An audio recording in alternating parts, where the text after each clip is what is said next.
Welcome, everybody. It is me, Cyber Warrior, and this is CyberWarriorStudios, and you are watching Security Happy Hour once again. So today I have with me a very awesome guest, Travis Wentworth, and we're going to talk about a few different things today. We're going to go over a little bit of different educational paths. We're also going to talk business in cybersecurity, as well as cybersecurity in general, and just kind of like how he's kind of got to where he's at. So for starters, Travis, why don't you introduce yourself, give them a little bit of background, and we'll go from there. Awesome. Thanks a lot. Yeah. So I'll start with a little bit of background and maybe we'll delve a little bit further into it. But I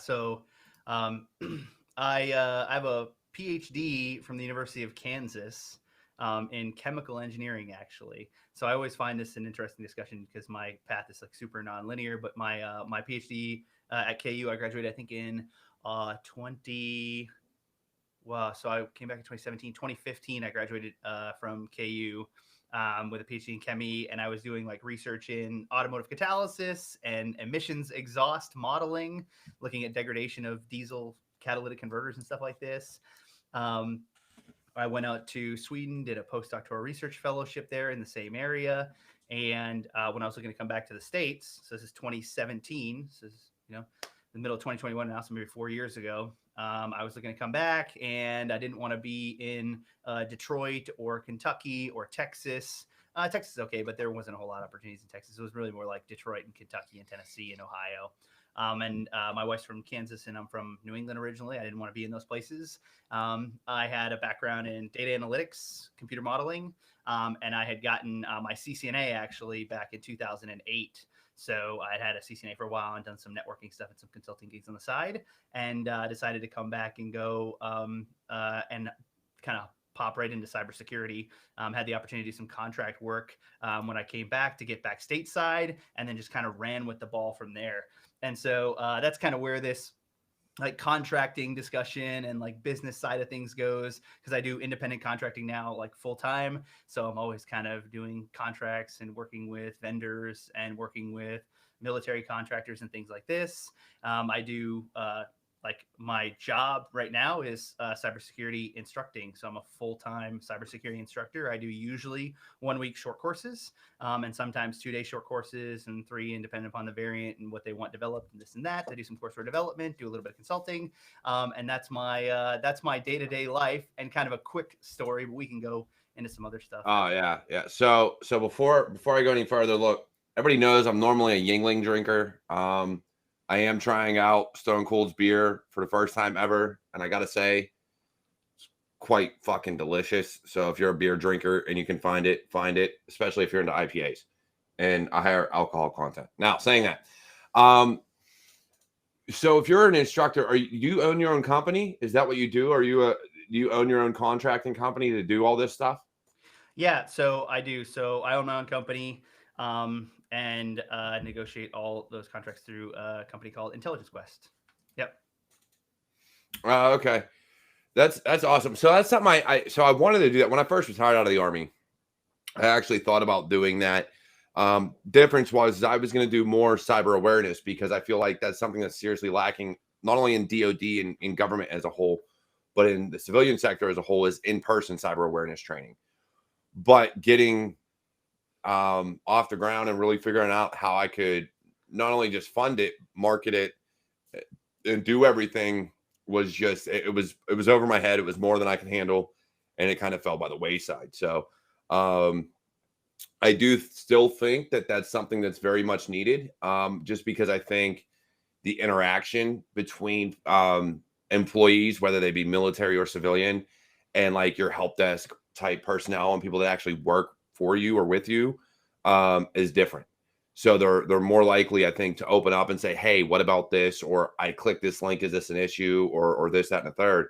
I find that I think people would be more willing to open up to a third party that isn't going to make fun of them, the rest of the time they know them, versus their own help desk. So, but yeah, I completely understand. Now, we said we're going to talk about contracting. So how hard is it within the government, especially, to win these contracts, to be able to start your own business, be a consultant and an instructor, and win these contracts to do this?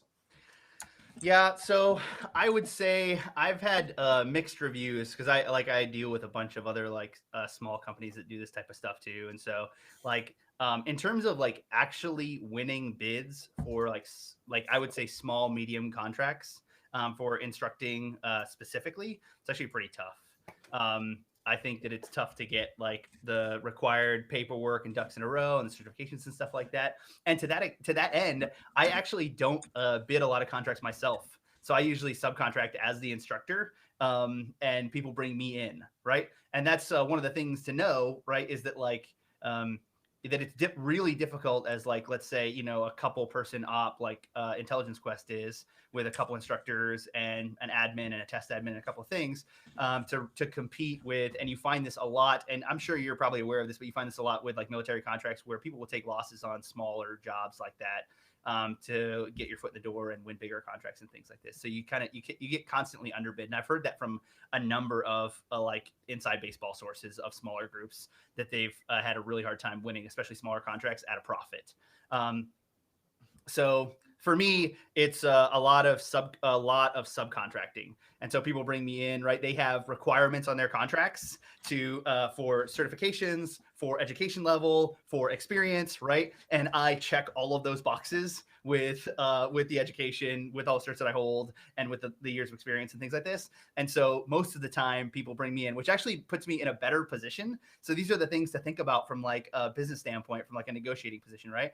Is the way these contracts get negotiated or the ways they get won, right? Is you bid on them, but a lot of the times, like you can't have instructors that have every single skill set. And I think I've heard you talk about this channel before. Like you like there's such a wide range of skill sets in cybersecurity, networking, right? That like if the contract has like a number of these courses, right, you're not going to bring in you're not going to bring in one person or have one person on staff who's a cloud security expert, on-prem security expert, physical security, and like whatever it is, right? And Yeah. so to meet those requirements, what they do is they bid the jobs and then subcontract it out when they find people if they win them. And so it actually leaves me in a pretty decent spot for negotiating these types of things because there is a limited number of people that kind of do what I do and are also available on a contract basis. Like most people who have this skill set are practicing like in industry too. So.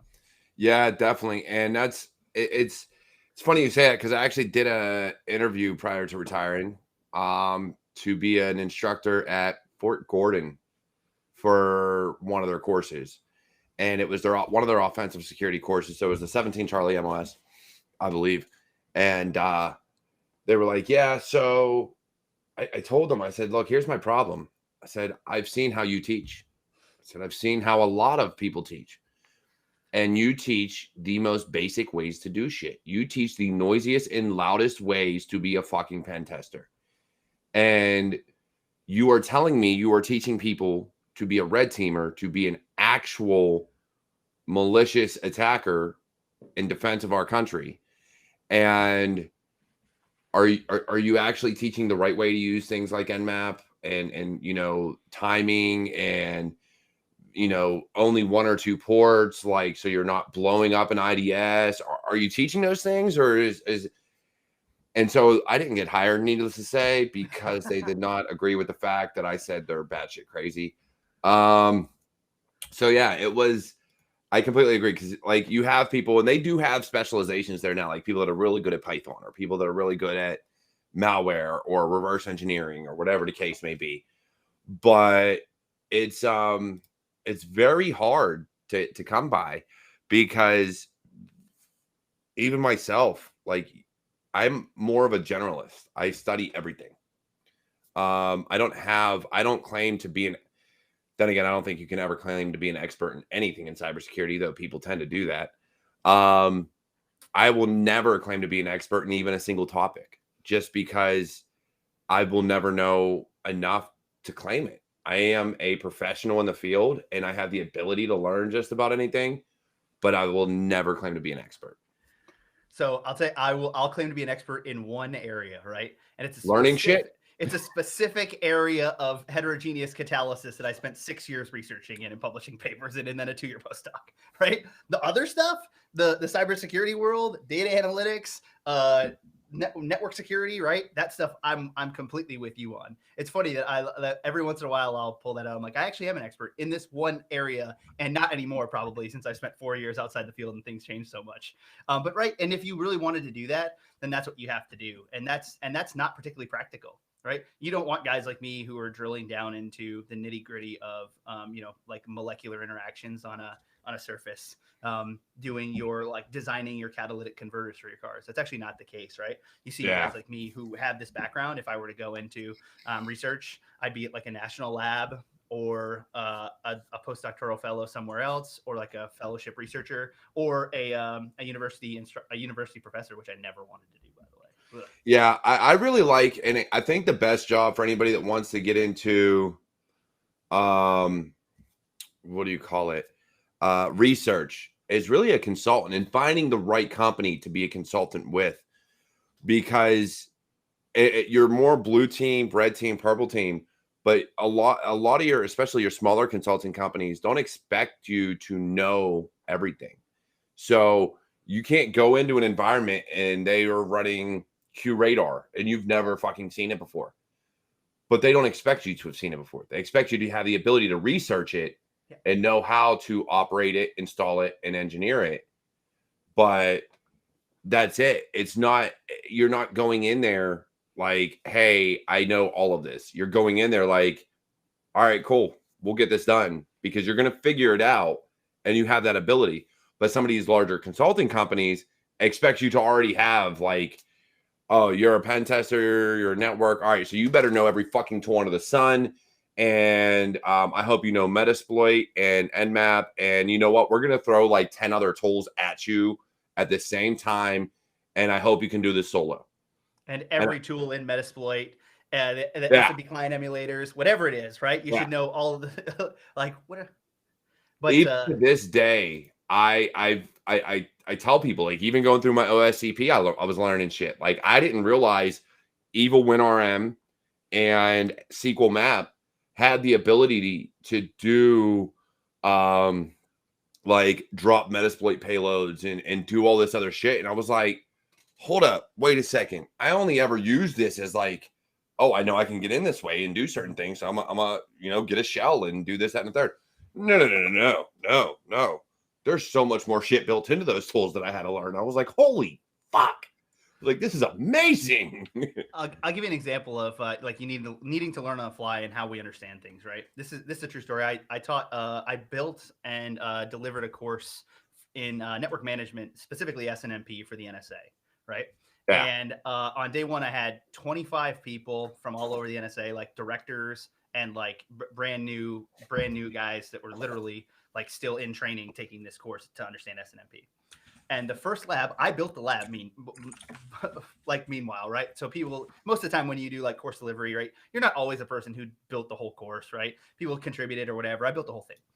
And the first lab was literally OIDs, OID lookups, and vendor OIDs, and then like the sub trees and the sub information associated with each vendor, right? And I had chosen vendors that had unique sub IDs, right? So it was like Dell servers, like Fortinet firewalls, and then chosen like specific sub IDs that were associated with that product and what you would find in a firewall versus what you would find in a a switch or whatever, like a couple of different products. And it was just a real simple lab, just a bunch of OIDs, OID lookups, and understanding how these trees were built. And a young kid in the front row, he's like 22 years old. He put his hand up and he's like, so is this just Googling for like 20 or 30 minutes? And I was like, yeah, man, that's what this lab is. And that's what your life is as an engineer, right? I was like, it really is. Google is your friend, or DuckDuckGo, whatever you want to use. Whatever it is. But hey, it's your friend. And the directors in the back, right? The old hats were like they were nodding along with me. They were like, this is you were like, this is an accurate representation of what you expect these guys to do. And we're here auditing this stuff, and we believe you. So like, what are we doing? Like, I don't understand why, like, the older you get, the more you realize it's okay to not know something. Well, I think it goes beyond that. And so we're gonna kind of feed this into education. But I think it goes beyond that for the sole purpose of, you have companies that when you do interviews, they expect you to just know, right? And it seems like a bad thing to say, I don't know, or I know where to find it, but I can't remember it off the top of my head, things like that. Unfortunately, because of that, there's this stigma that you just have to know everything. I have been lucky enough with my current company, with companies I've worked with in the past, that one of my interviews was like, look, if you got to look it up, you can Google it. We just need to know that you know how to find the goddamn information. And so I was like, dude, bet. All right, cool. Like, now granted, it went by how much you had to research, right? Like, if it was more basic shit, like, hey, what port does HTTPS run on? If you had to Google that, then there's a problem. Yeah. But especially because I was applying for a senior security engineer at the time. So, like, if you have to Google the basic security stuff, they know there's an issue. But people are afraid to say, I don't know. And it's because of this stigma where they've interviewed a ton of places. And if they didn't know, either they didn't admit they didn't know, or they just bullshit a ton of answers. But anybody in this industry knows, fucking Google, DuckDuckGo, any one of those is your fucking friend. They are your friend. I can't tell you even to this day how much shit I look up on a daily basis. Like, hey, you need to do this. All right, Google it is. Here we go. Documentation is your friend, right? They say like the worst products have the worst documentation. What does that mean? It means if I'm trying to figure something out, I need to be able to go to their source and figure it out, right? Because what I'm doing when I'm using a new product or when I'm using an old product and I'm missing some subconfig that I want is I go and I look at the documentation. Right. Or if it has good documentation and people have answered the question before, then I go and look at Stack Overflow or I go look somewhere that has good answers because the documentation is good enough that people know where things are. If the documentation is trash, then the product is usually trash. That's normally how that goes. Yeah, for sure. And so let's just real quick, the documentation that they're talking about normally looks like an IKEA build diagram where it's really not documentation. So yeah, there's some really piss poor documentation out there. But let's talk about education, because you did come from there are several different degrees out there. You have your degrees. I have a bachelor's in computer information systems. I started a master's in cybersecurity, felt it was garbage and quit going. So what's your take on degrees and the different kind of degree programs they have out there? Yeah. It's a great question. So I, you see a lot, I think, of people who are like, either you do or you don't. There's a lot of hot takes about like you do or you don't need a degree for X, Y, and Z, right? Mm-hmm. I will say, right, there are subsets of cybersecurity where a degree tends to be pretty moot, like things like bug bounty hunting or some of the offensive stuff, right, where certifications can be used in with that stuff. I will say, though, it really, in my opinion, depends upon your personality, right? Whether you are willing to, try and go into places and say, I don't have a degree, but look at how awesome I am, right? Or not, right? And that's not a slight on people, in my opinion, right? The idea is if you're like, if you're a person who is going to have a really hard time having confidence in a role without the background in a 4-year degree, and is going to have a really hard time selling yourself into that role, right? Because that's what an interview is. It's sales, right? It's literally telling someone how great you are or what you can do, or at least proving to them to some degree that you're competent in the skill set, right? Right. And so some people are going to be really good at doing that without a degree. Some people aren't. And so for my first take on a 4-year degree is understand what works for you, right? And do that thing, right? So if you know it's not going to work for you without the degree, you're not going to have the confidence to go in there. You're going to have to explain yourself. It's going to make you sweat bullets and forget things. Like, I know you're like, oh, 4 years is a long commitment to overcome this issue, but like, it's just a fact of life, right? If that's the way that you deal with these things. I have a few takes on that, but I do have a question. Rain Ice, as I don't know, he got a weird name. He's a buddy of mine and has the weirdest names. But because you brought up interviews and stuff like that, he wants to know what's the best way to get on that interview list without job experience. I'd like your take on that, being that you own your own company, kind of what your premise is to how you can do something like that. So everything is people, right? Business is people, interviews is people, getting jobs is people, right? So however you relate to people. So the number one way for me, like if it were me and I had no degrees and a skill set, some moderate skill set in the space, right? Where we're trying to get an entry level job, but I have like a cert and some skills, like I understand Windows environments, Linux and Bash a little bit. I understand Active Directory maybe a little bit, right? And I'm trying to go entry level. Is the thing that I would do, number one, is go to technical meetups. That's the very first thing I would do if I didn't want to go the degree route. I didn't have any job experience. Is I would go meet people in that field. How do I do that? I find technical meetups in Kansas City, which was where I'm based out of. There's an awesome hacking group called SecKC. You might know them because they built the tool that did Zoom enumeration, ZWarDial, that Brian Krebs reported on. And they meet every single month in Kansas City in the first week of the month, right? ISC Squared, the organization that puts out CISSP, they meet every single month for free in Kansas City. 100 to 200 professionals show up and meet after work on a Tuesday, Wednesday, depending upon if you're SecKC or ISC Squared. And they literally do sit downs with people that have open job recs, at least here in KC. So go to those things. And if you're here now, right, and we're in like, the non-in-person times, all that stuff's virtual. Go do the virtual meetups. Ask questions in them. Get your name out there. And then when someone sees you on a list somewhere, they say, oh, Travis Wentworth, that was the kid asking questions in ISC Squared. That was the guy who had who was asking questions at SecKC, at ISC Squared. That was the person that came up to me and introduced themselves. This is hard to do. I'm not saying that it's easy to do. It's also hard to get a job without experience, right? So without experience, without an educational background, these are difficult things. So there's a hard thing about hard things, and you have to do something difficult to get yourself in that space. So that's my number one take. And I don't know if I hear a lot of people put it that way, but that's without question what I would do in any city in the country. And there are better cities for it and worse, right? If you were in, DC, Maryland, Baltimore, Virginia area, that's a great place for what we do, right? Cali and the West Coast is a great place for what we do. But, it depends on the size of the city you're in. And I understand that there's different issues with that, but in every city, KC's not the largest city, right? There's a ton of great groups. That's what there really is, and I think I've preached about it. And Rain, I'm really mad that you asked that question to an extent, because I've told you, without experience, without education, without a formal education, your network is everything.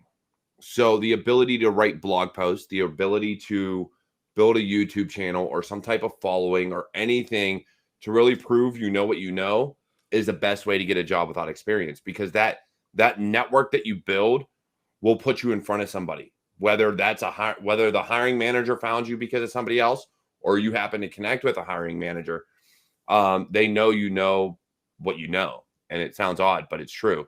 And so I truly feel in this field, because as much as people preach degrees, and I get it, degrees can be an amazing thing.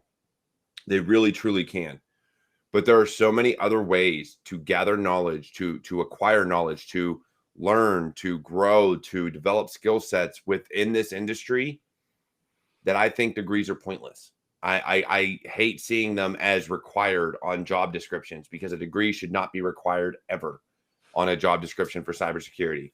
It could be preferred. It can be, one of those, hey, if you have a degree, it sets you apart a little bit, but it should never be required. And unfortunately, to this day, we still see degrees as required. And here we go. All right, I'm gonna put this up. It's not a real question. It's just Eric, one of my buddies. We host a Thursday show together. I'll put the link up to his channel here in a minute. But Eric being, one of those guys. I love you, Eric. Just so you know. We host what do you call it? We host Cyber Papa's new Battlegrounds on Thursdays. So if you haven't checked us out yet, go ahead and check us out. But yeah, I don't know. I truly do love cybersecurity. And it was funny because my mom grew up in this era, right, where degrees are required. You have to get a degree to do anything. And the fact that she finally came around to my way of thinking of like, I learned so much just by looking things up. And I'm like, no, I only told you that for like the past 3 years with my kids. Like, I don't care if they go to college. I just care that they get a job and figure out how to do that, whether that's owning their own business, running a YouTube channel, being a professional gamer. I really don't care what it is.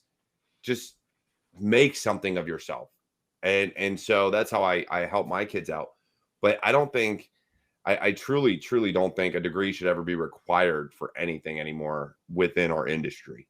There are industries, lawyers, doctors, things like that, where a degree should be required. I mean, you don't want someone doing surgery on you without the training, but not in our industry.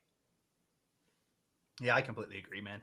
I mean, and I don't know. I hesitate to be so bold about it just because it's like it seems easy coming from like somebody like me with all the degrees, right? Like, and I mean that serious. It's like, oh well, we don't need these things. It's like, what do I know about that? But I do tend to agree with you, right? That like it's never, especially in my discussions, right, in technical meetups, in like contract negotiation and these other things. It's like no one's ever like, well, what degrees do you hold, right? No one's ever like, what is your educational background? It's the only time it makes any difference to me is from a leverage standpoint, which is actually really useful to me. But it's not from getting job. It doesn't get me jobs, right? It gives me more leverage in my specific use case. Yeah, for sure. And again, and Eric brought it up. I just put it up here. U.S. military. If you don't want to get a degree and you want to get some experience before you enter the career field, I hate to say, unfortunately, you can't smoke pot because it's still against federal law. But join the military, dude. You could be like the rest of us, get drunk every day, and fucking go out there and hack computers.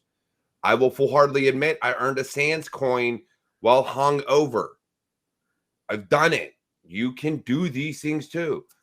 So if it's that hard on you, don't think you have to quit doing things.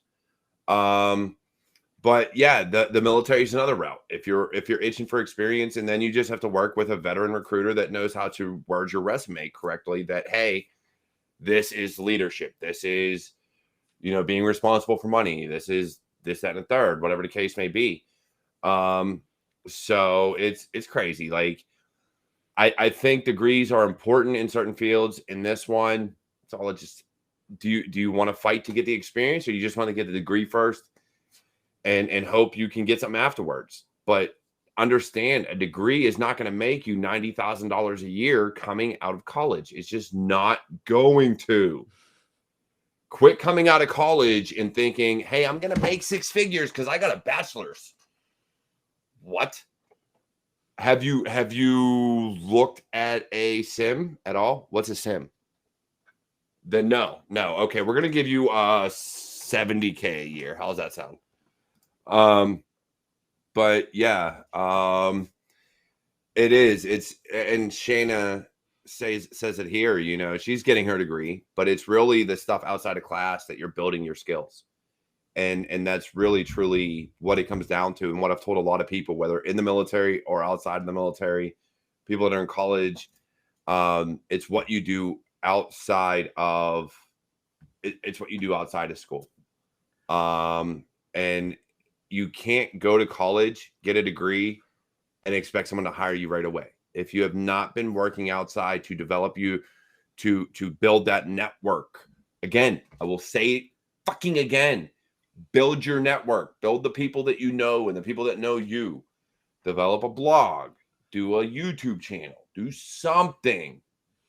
It is what will set you apart, because then somebody has something to go look at and be like, oh, I know this person. I've seen their work. I've seen what they do.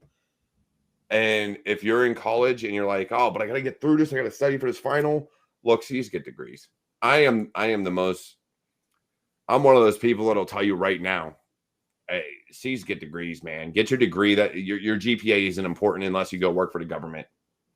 That's the only, and even then, Department of Energy cares. The others don't. I've got a good one for you about extracurriculars, right? So I was interviewing for like internships. This was 10, 15 years ago now. And I had like a 2.7 GPA in chemical engineering. By the way, I had like a 2.5 for like my first 3 years in chemie, and I went on to get a PhD. So it's not like your grade point average is indicative of anything that you would do after the fact, right? I enjoyed my major and did what I did. And so all of the extra things that I did in my major that showed that I enjoyed what I was doing contributed to my internship, right? I got like one of the highest paying internships in like pulp and paper at the in Maine, which is where I'm from originally, and it was because of all the other stuff, right? I was a good interviewer at the time. I still kind of am. It's just the nature of the beast. And I was doing stuff. I was doing chemical engineering car. I was participating in like meetings and meetups. I was like giving talks at my school and like mentoring other students. Like that was what I enjoyed. That was my passion at that time, right?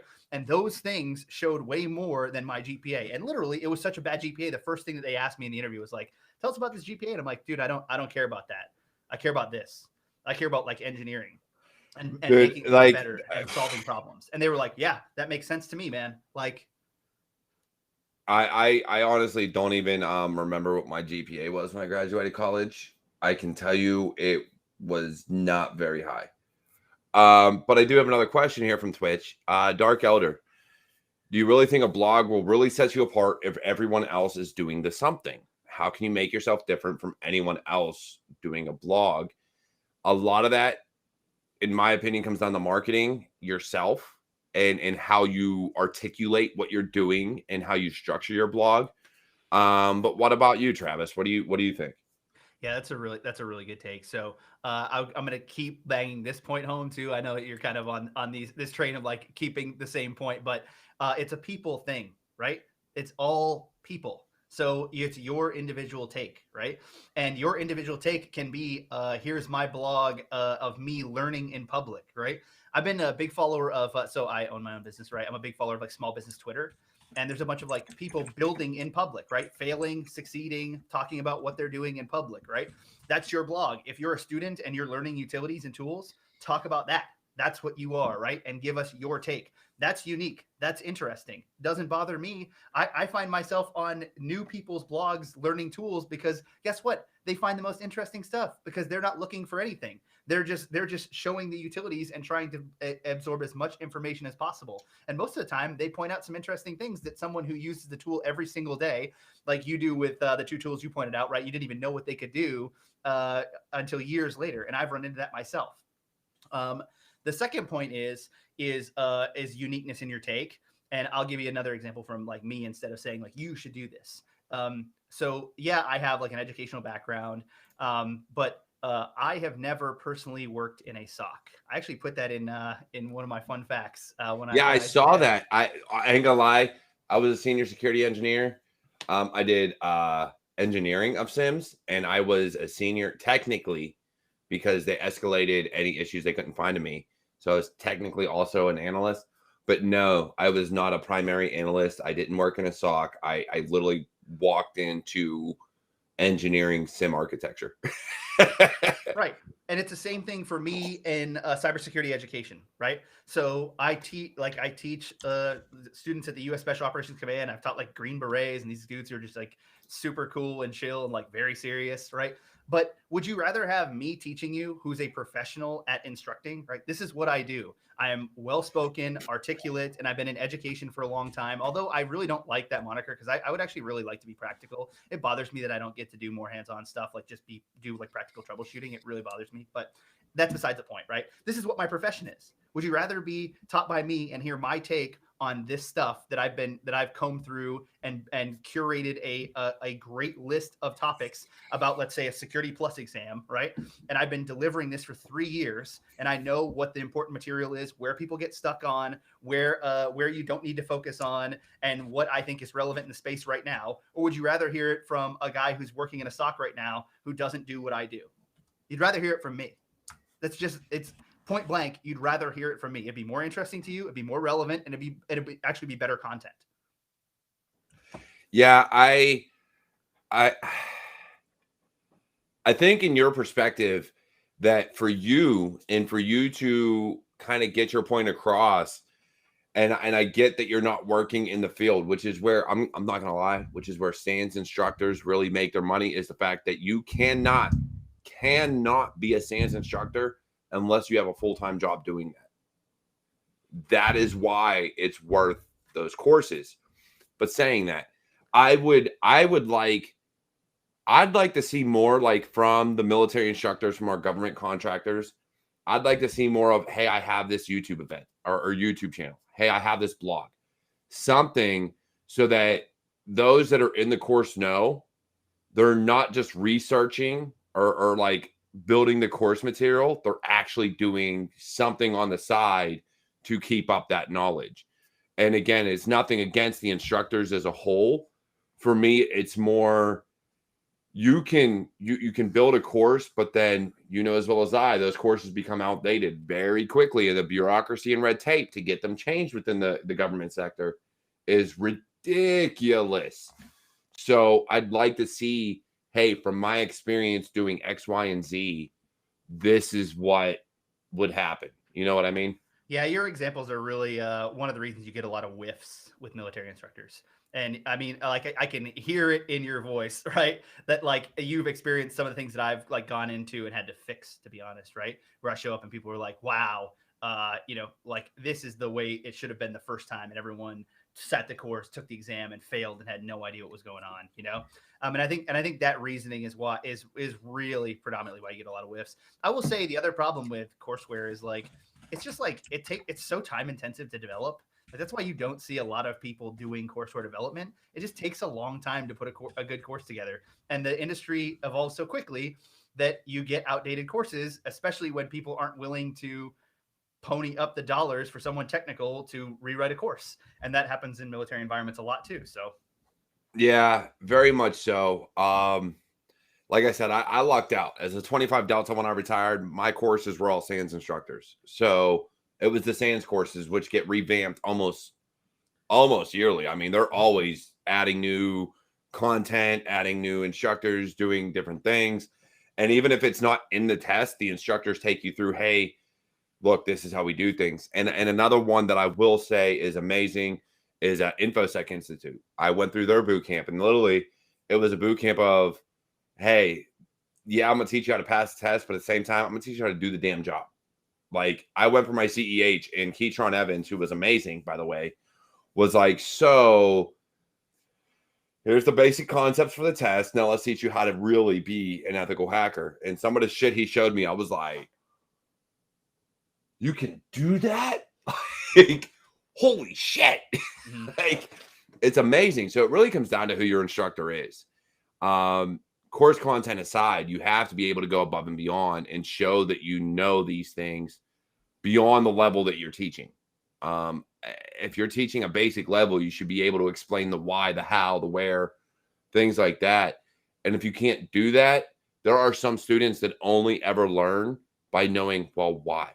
Why is it this way? Why does it work this way?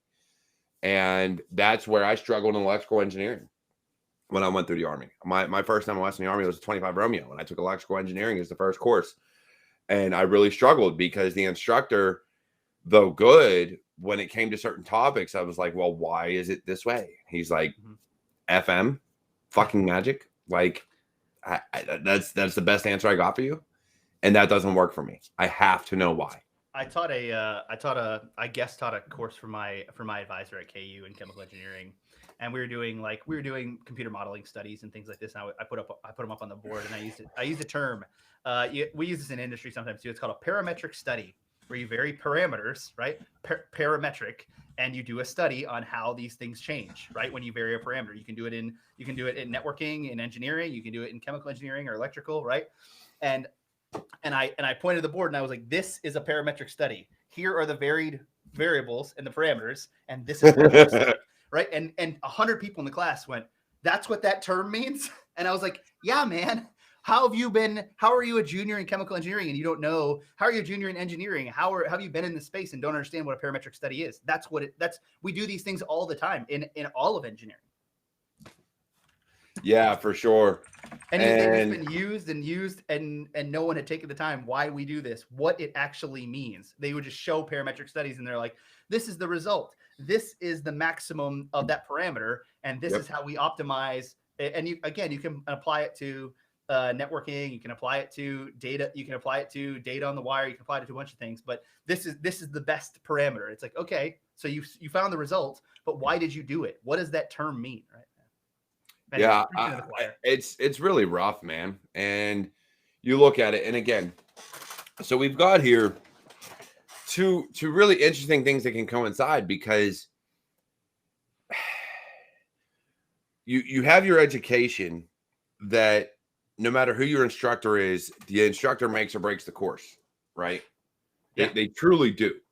And then you have it that the ability to get a job. So if your instructor doesn't teach you how to really do the job, then you're going to go in there, and whether or not you get an interview, whether or not you get a job, I guarantee you, if they didn't teach you how to do it, you're going to fail and you're going to get fired. Yeah. Yeah. Honestly, I wish I could have fired several people I worked with in the Army that got a Security Plus and couldn't tell me what RAM was. Well, those guys, yeah. Like, I had soldiers like that. So, I think and as we're on the topic of education, what broke some of the certification structure was the DoD, was the government. By implementing, at the time, I think it was 8170. It's 8570 now, yeah. And requiring Security Plus, Net Plus, A Plus, they required all these CompTIA certs, and then they went on above and beyond and did some others for different areas. I remember distinctly, I passed my Security Plus in 08, and I remember people that failed. And the reason they failed was because they had a voucher that was different than what the instructor for that boot camp was teaching, because the government, the unit had bought it out of band and was like, oh, it's a retake, or whatever the case. They just didn't buy enough. And so the way the instructor taught the course, which was for this boot camp and to answer all these questions, they failed because it didn't match up with the test. And it was one person. So when everybody else passes, because all the material's the same, and one person fails, maybe two, because they have different vouchers, which means they get a different test, there's a problem. And I think that broke, for me, my faith in CompTIA at that time. And I say at that time because they've come a long way with Pentest Plus and their variation of questions and the way they've kind of changed the way they do things. But you're talking back in 07, 06, 08, like that time frame. I think that broke CompTIA for me at that time, because of seeing that and seeing that these boot camps were able to be like, hey, this is the test. Here you go. I'm not going to give you the questions, but I'm going to tell you these topics and these answers are on the test. That's why the CCNA was so good at that time. If you remember, like, a CCNA was like gold in like 05 to like 09, like even 10, I guess, right? And the reason was Cisco built a good exam infrastructure, right? Yes. They built an exam infrastructure that you were in the CLI. You had to run commands to figure things out, right? No one was doing that at that time. And so that's why the CCNA was so good. The only thing I will say against the CCNA, and this is the only thing, and granted, it took me, and you're talking to someone, it took me 4 times to pass the bitch. I've had because I had to finally work with the equipment to actually know what I'm doing. I've held it for a while, so. Yeah, I didn't let my Cisco certs expire until I think this year. The only thing that, and it was good and bad. It was good because they were only teaching you certain topics. It was bad because they restricted commands in their exams to what you needed.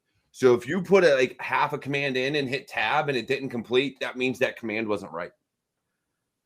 And so it was like, okay, so I'm going to keep typing different commands until I find the right one that actually works. You still had to know the commands, though. I'm just saying, I don't know. You know what I mean? You did have to know the commands. Yeah. And so it was one of those things that, like, you couldn't, for me, I couldn't just study the book. I was a hands-on learner, and I still am. I have to be able to do it over and over and actually understand what I'm doing and why I'm doing it. So I had to go through a course to get my CCNA and actually sit down with the equipment.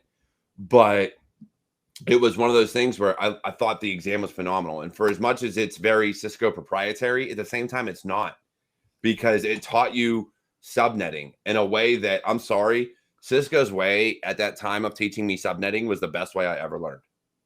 I truly, I wish I still understood subnetting to this day. I know what VLSM and subnetting is, and if I really have to, I can Google how to figure out what the hell I'm looking for. Yeah. But at the time, I couldn't figure out subnetting until I went through a course that I forget what books it was. I think it was Cisco's books. And they explained subnetting, and the way they did it, I was like, holy shit, I actually understand this. Like it actually makes sense. And you have to find the right material that just speaks to you to really pass some of these courses. It might have been Todd Lamley's book too. Lamley has the best book outside of Cisco Press, and he's actually a really good dude. I've had a few of his books. I think because I went through PTI for my. All right, look, I've been a cert whore since high school. I don't know if I've heard that term. I had every certification for Microsoft Office back in I was master certified in Office 2000.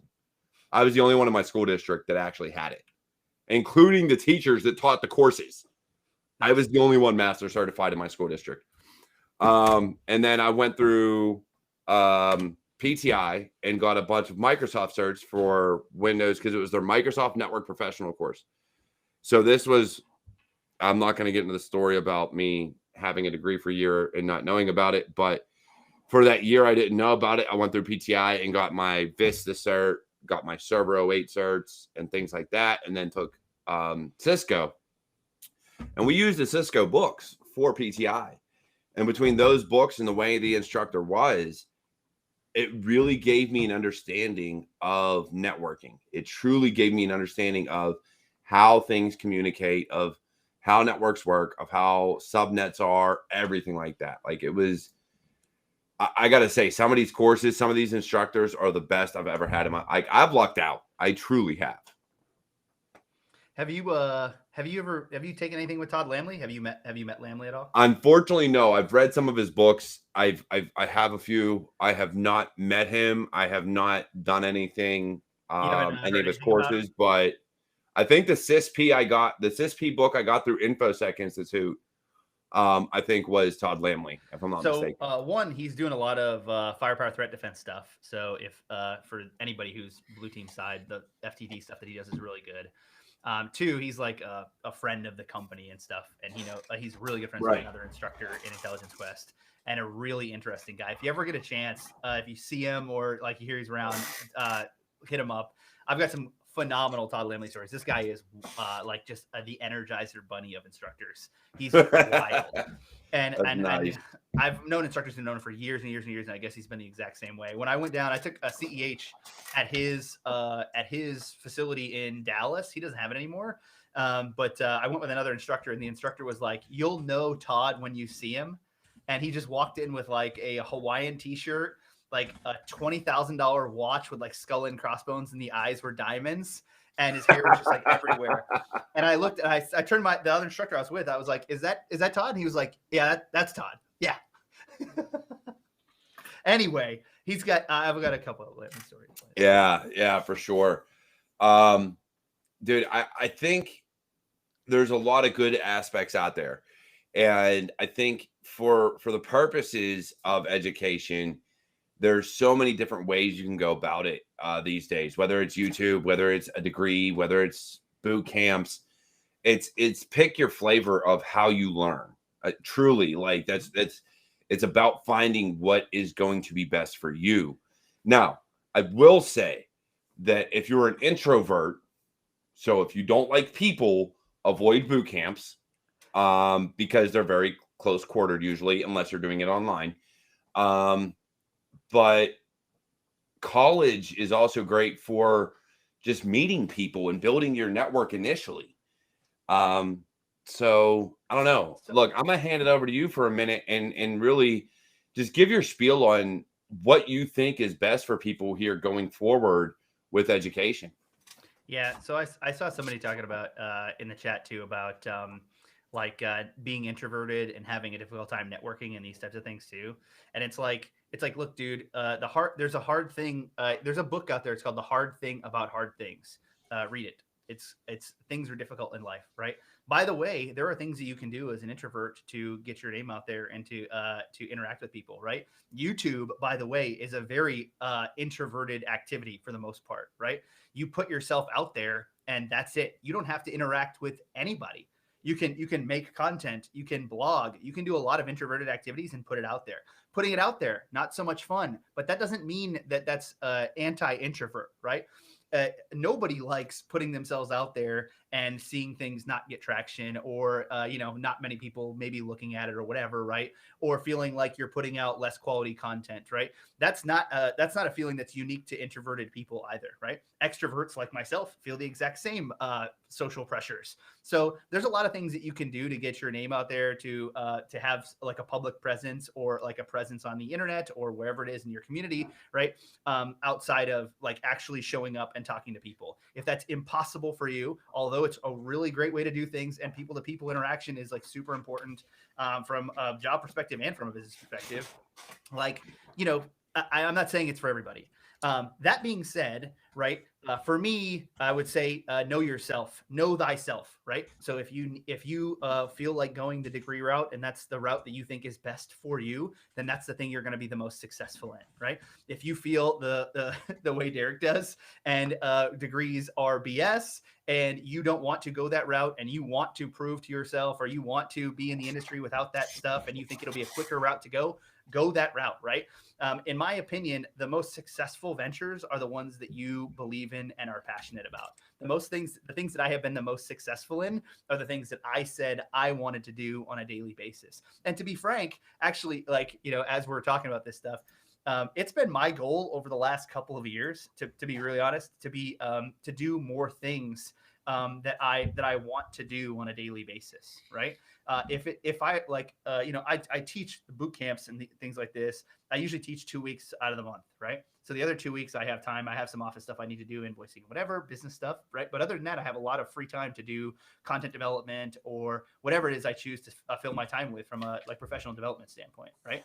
And so for me personally, I am the most productive when I'm doing the thing that I want to do that day. If I wake up and I say I'm going to make a YouTube video on access control lists, and I was just doing some access control list course development, so I'm going to make this YouTube video, that's what I do.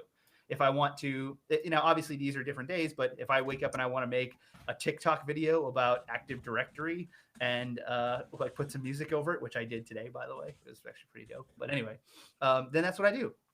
And so again, you'll be the most successful and productive when you're doing the things that you want to do. And that's not always the way that life goes, right? But if you can work towards that goal, right, the more you work towards that goal, the more it becomes reality, right? So I'm doing more of what I wanted to do today than I did 3 years ago, and I'm doing more of what I wanted to do, today than I did 6 years ago, right? 5 years ago, I was in Sweden doing a postdoc away from my wife, miserable.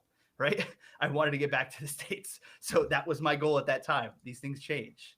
Anyway, I'm on my high horse, but like it's really, it is important to know these things about yourself. And I think in tech, we get away from that sometimes, right? Where you're like, I need to know the ins and outs of this protocol. I need to know the ins and outs of access control lists. I need to know VLANs. I need to know Nmap. I need to know Nessus, right? Like it's tough.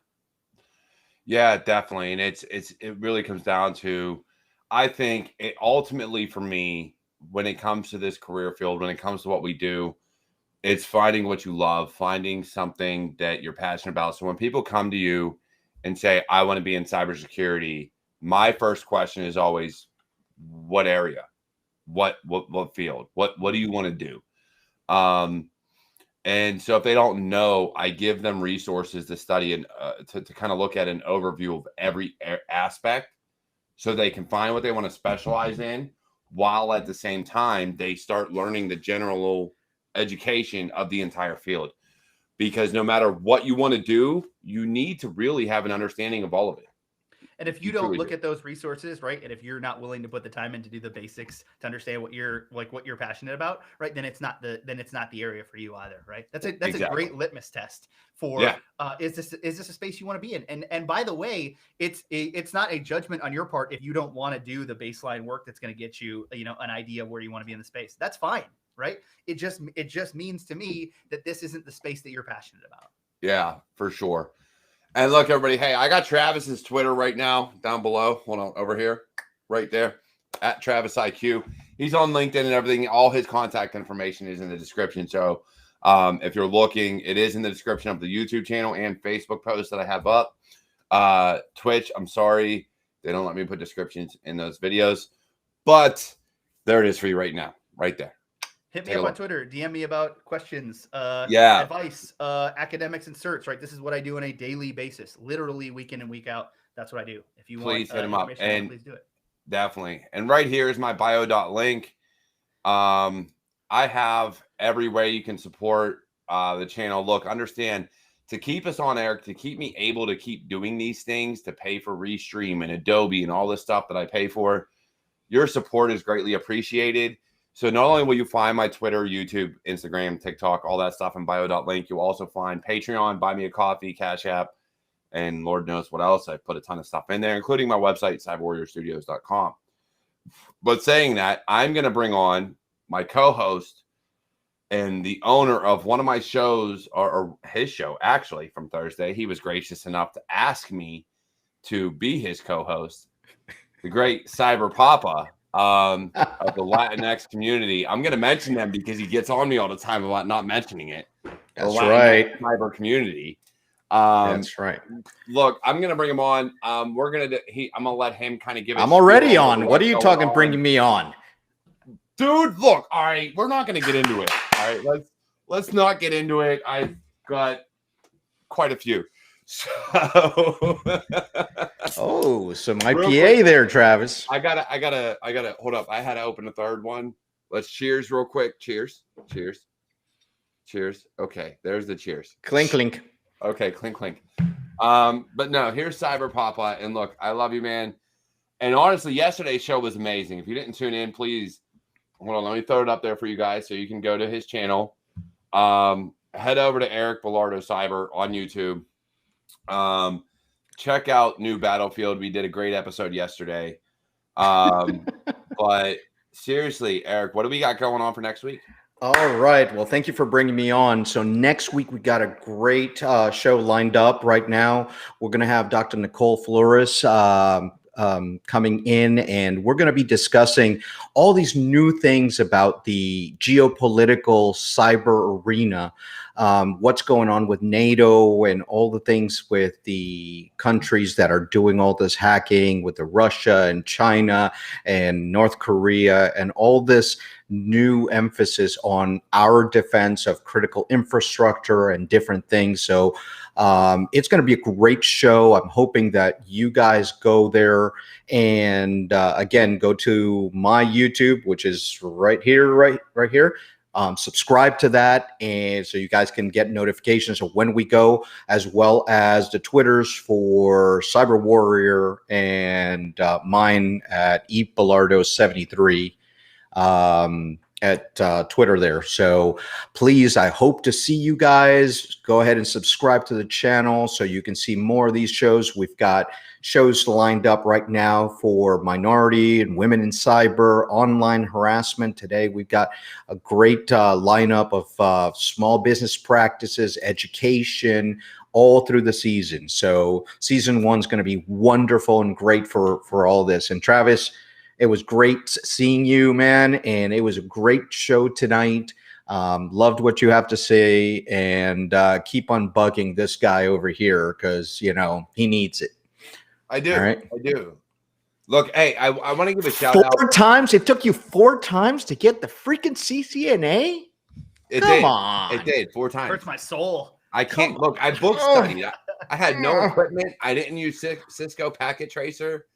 I didn't even have GNS3 until somebody told me about it. Like I talk high school kids to pass their CCNA. What are you talking about, man? Funny enough, Like all right. Before we end the show, funny enough. So when I went into my high school, I was told, "Hey, we have this great business academy, and they do all these amazing things. It's gonna be a great set of courses for your high school." I was like, "All right, cool." So I go there, and you started your sophomore year.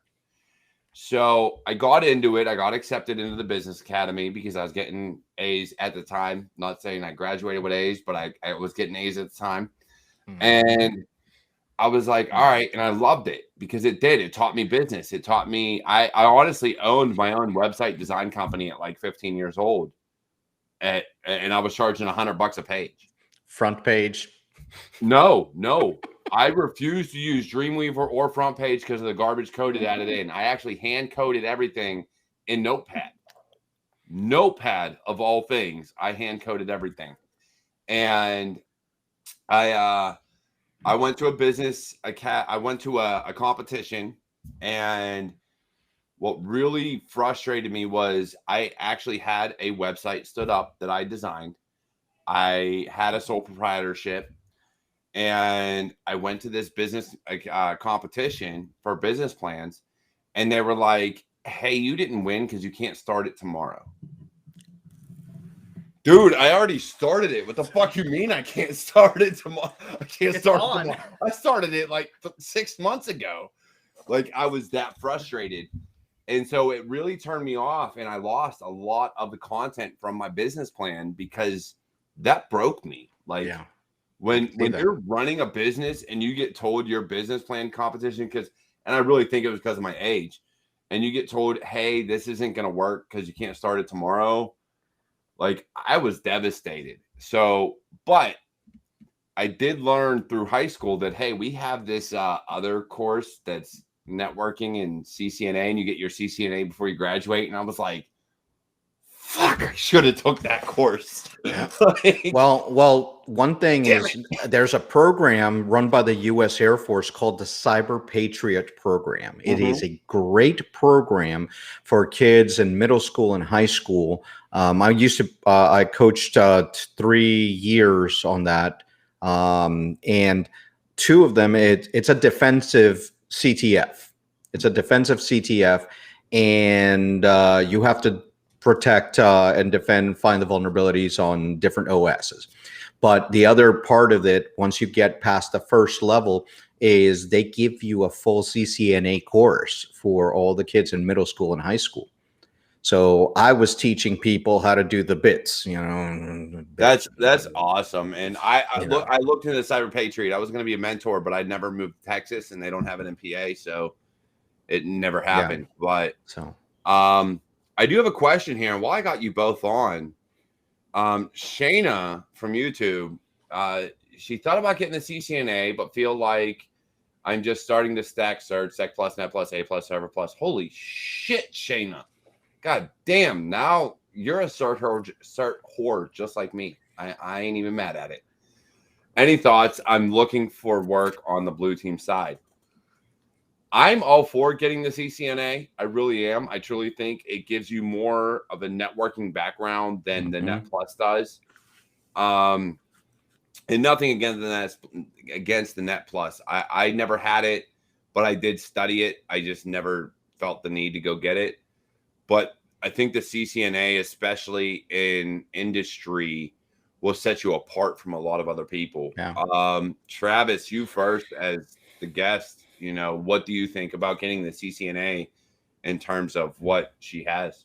So I agree with you, right? The Net Plus in terms of networking skills and whatnot, probably is not as indicative of being like a hardcore networking skills person, right, than a CCNA, because they focus on a little bit different topics and probably some more fundamental stuff, right? Like, does it really matter right now in industry if you can cable T568A and T568B and the difference between the two? Not really, right? Like, it just doesn't. I mean, for a number of reasons, we'll get into it maybe another time, but and the CCNA, right, and I talk about this a lot actually, kind of when I do the differences for people, is the CCNA has the opportunity, right, because they're vendor specific, to do vendor specific commands to do the implementation of their infrastructure, and that's sometimes what CompTIA suffers from when they can't be when they're vendor neutral, right? So they can't give you most of the time, right, a lot of vendor specific commands and get you into the infrastructure, right? Like configuring VLANs, making QoSing traffic, right? Actually like turning interfaces on and port security and these types of things. How do you do it? What does it look like? What do the commands look like? And what area of the CLI do you need to be in terms of like permission level, interface configs, or VLAN subconfigs and whatnot, right?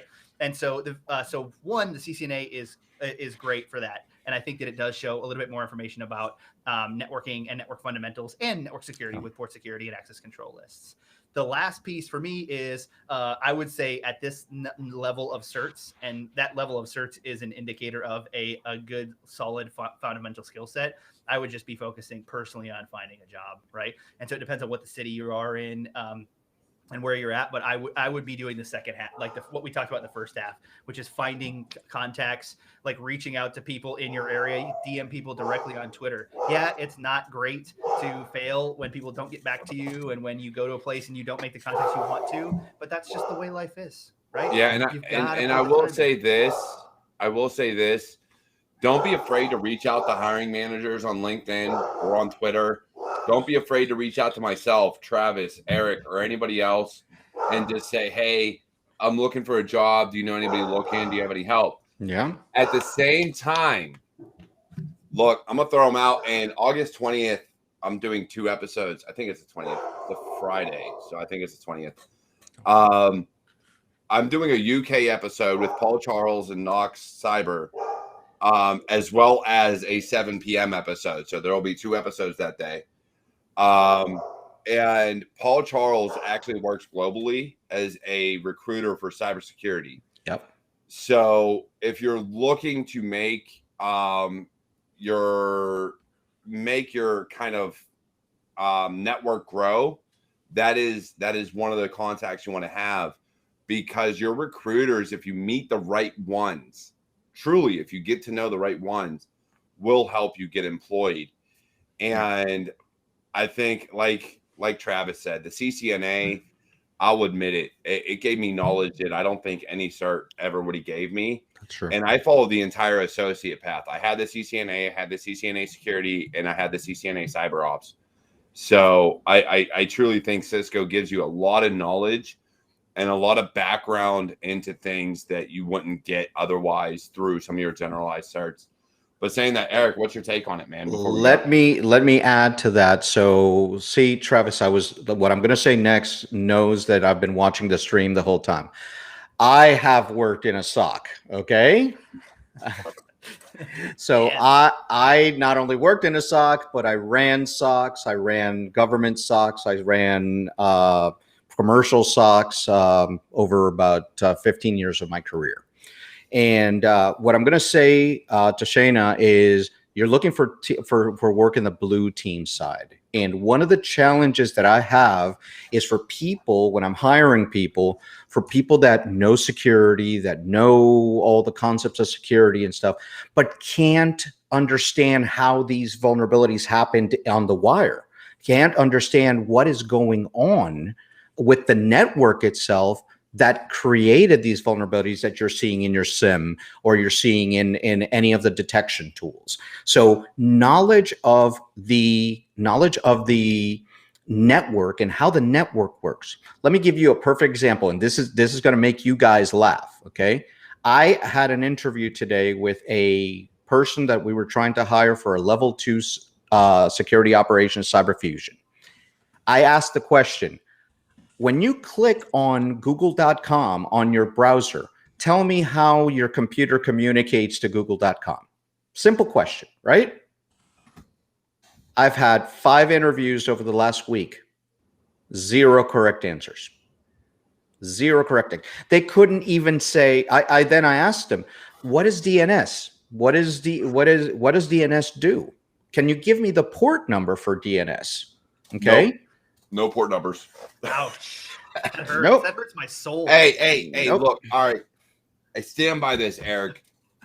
One of your first questions to anybody you hire should be, what is RAM? And I say that because in the Army, I asked someone that was a help desk technician. And is it really amazing memory? Oh my God. Not I a said, goat. what No. is RAM and what is it used for? And they were like, and then when they couldn't answer, I said, what does it look like? And they were like, I don't know. You're like, is it this big or is it? Oh This my God. Can I add RAM by software?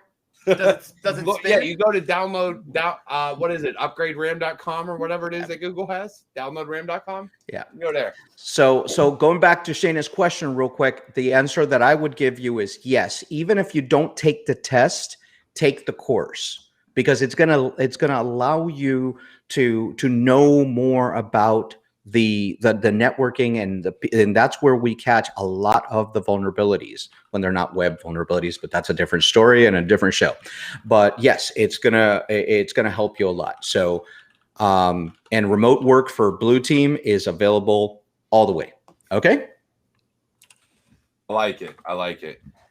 And in the virtual like meetups now, right? You can do virtual meetups all over the place. I've actually participated in some virtual meetups that aren't local to me. I have some friends in OKC. I participated in some OKC virtual meetups, some Dallas ones. So you don't have to be in that physical location right now either, which is a huge advantage for people that are out in the middle of nowhere. By the way, Travis, I used to go to Sect KC when I lived in Overland Park. Awesome. Yeah. That's where my wife is from. Definitely. Definitely. Look, I was stationed in Fort Riley, Kansas. I didn't know. Yeah, in the boonies. Areas in KC. But look, before we cut out, look, I just want to let you all know I loved having you all here. Thank you, everybody, for the questions in chat. Between Twitch, Dark Elder was thankfully able to join us. Eric, thank you for moderating. I really appreciate it. Travis, thank you for joining us. You have been an amazing guest. Don't forget the show next Thursday, 7:00 EST. I was getting there. Your aspect, Travis, in business and education is something that we can't get elsewhere unless we get other people on that do the same thing. So I would ask everybody joining us to promote it. Go ahead, share the video. It will be on YouTube. I keep it there permanently. I also have a podcast. And real quick in the caption, hold on, let me share the bio.link. Those are all my links to follow CyberWarriorStudios. All right. And yes, I am officially an LLC. I'm proud of that. That's my first company I've ever owned. Truly. Eric and I do have another episode coming out Thursday of New Battlefields. And it is going to be amazing. I truly love having Eric as a co-host. Eric, I got to be honest. I am very grateful that you asked me. I don't think there are times when people talk about imposter syndrome that I don't think I've made the impact that I've made. I need to get a video to Albert Daniel Hill. Alberto. He needs a 30-second video for me because he thinks I've made an impact in cybersecurity. So I need to get that to him. Travis, once again, thank you. Thank you. Eric, I will see you Thursday. And actually, I'll talk to you throughout the week. We always talk. It's one of those things. I love you, man. Thank you. I was trying to shake hands with Travis. Up here. Shake hands. I love you guys. Hold on. I need it. Hold on. 3 handshake. Three. All right, my arm's through. His arm's through. There you go. Eric, your arm's not through. There you go. All right. Yay. All right. Look, I love you guys. Once again, here's all the ways you can follow me. Go ahead and here's the bio.link. Go ahead, support me. Patreon, buy me a coffee, Cash App, you name it. It's there. Stop begging. Stop begging. I love you all. Take care. And I will see you all next week. Thanks a lot, guys. Take care.